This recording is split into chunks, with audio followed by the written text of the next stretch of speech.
কারাগারের সুপার বলা হলো সবাই মিলে বলার সাথে সাথে বলতেছে আমাকে শিখছে মালায়া হাসিনাদের দলবত করে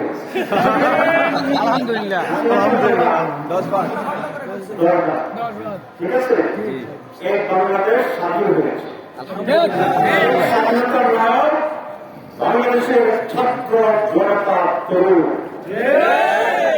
এই স্বাধীনতার নায়ক ইসলামী ছাত্র শিবির শিবিরের সেক্রেটারি জেনারেল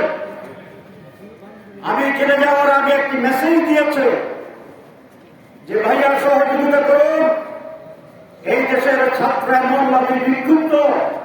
আমাদের নেতৃবৃন্দের যে ফাঁসি দিয়েছে আমরা তার প্রতিশোধ নিতে সক্ষম হব আমি সেই উপরে বিশ্বাস করি কালকে হাসিনার করার পরে আমার মনে হয়েছে যে ছাত্র শিবিরের নেতৃত্ব দিচ্ছে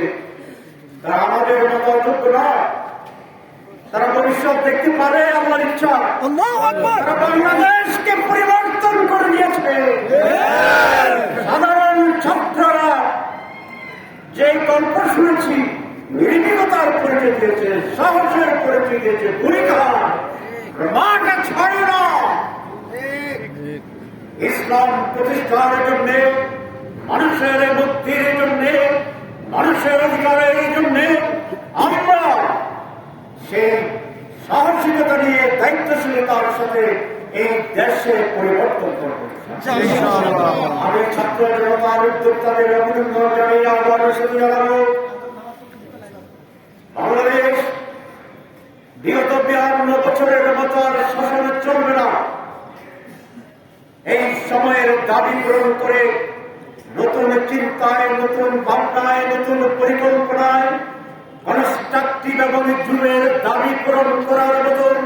সেরকম একটি অগ্রসরমান শাসন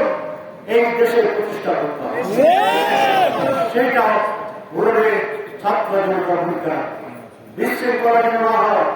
লুটপাট যেন না হয় হত্যাকাণ্ড যেন না হয় সে আহ্বান জানিয়ে আপনাদের কাছে দায়িত্ব দিতে চাই আপনারা সেটা পাহাড় করবেন প্রতিশোধের রাজনীতি করবো না আমরা ভবিষ্যতে রাজনীতি করবো না আমরা প্রগতিশীল প্রগ্রেসিভ নৈতিকতা সততার দুর্নীতিমুক্ত একটি দেশ কল্যাণমূলক রাষ্ট্র গঠন করবে সবাইকে ধন্যবাদ